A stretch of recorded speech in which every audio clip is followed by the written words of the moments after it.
Well, two things spring to mind, Chris. First is, you're right, a government can't arbitrarily lock people up, but that's exactly what happened during COVID, I would argue. Yeah. But the other thing is, Chris, you're saying, according to very ancient and fundamental principles, that it should be the courts that decide whether or not someone has committed a particularly heinous crime. But I'd argue that a minister should be able to make that call because the minister is the elected one. I mean, if he or she gets it wrong, she can be turfed out, or he or she can be turfed out at the next election, whereas, we don't vote for judges, do we? That's true, but the judicial process is what we're defending here. The role of Parliament is to make a law and say, you do this and you will incur a penalty. The role of Parliament stops at imposing that penalty. It's not up to Parliament to determine whether a given set of facts meets the requirements of the law. That's the judicial function. It might sound efficient to vest that function with the executive, with the government, a minister, or a senior public servant. It would be very efficient, but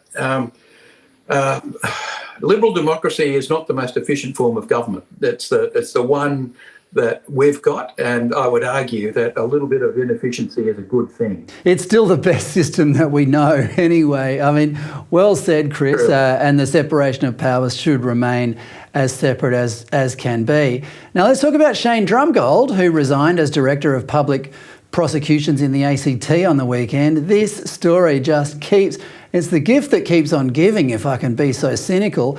Drumgold had been on leave since May anyway. The whole resignation was triggered by The Australian getting its hands on a report from Walter Sofronoff into the way Drumgold handled the rape trial of Bruce Lerman. Now, as the viewers probably know, that would be one of the most sensational criminal trials in Australia, probably since Lindy Chamberlain back in the 1980s. And the trial didn't even reach its conclusion because it was abandoned because of juror misconduct. Now, there have been some developments in all this afternoon. Chris, what happened? Oh, it's extraordinary. Not only is the ACT government now considering the process of deciding whether Mr. Drumgold should face legal action, but they're also considering the process of deciding whether Mr. Sofronoff should face legal action. I kid you not. They're dead serious about this. They've indicated that they might refer him to the Territory's Integrity Commission. That's their ICAC, their Anti-Corruption Commission. They're furious, in fact. They're furious that he leaked this report to the Australian and to the ABC. And you might think, well, that's a little bit of an overreaction, but you need to see it in context. It goes back to last week when Mr. Barr, the Chief Minister of the ACT, issued a statement making it pretty clear that he was considering redacting parts of the report before he made it public. His statement was that before August is out, he would make public, in whole or in part, and considering, after taking into account the legal implications, the Sofronoff report. He had a copy of it.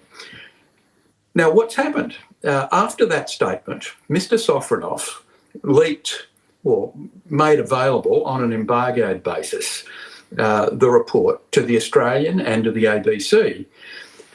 Now, the Australian argues, has reported in print, that it did not break any embargo when it burst into print with massive details about what's in this report.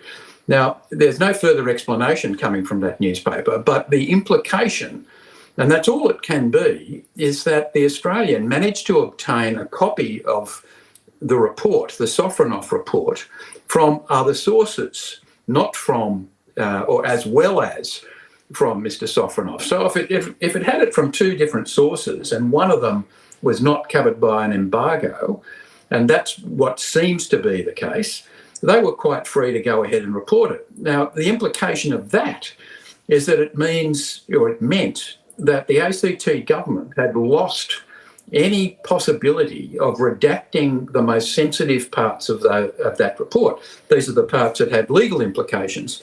And you think, well, what would that be? Well, the legal implications are the most serious criticism of Mr. Drumgold. So that's why I suspect they're not that happy with Mr. Sofronoff.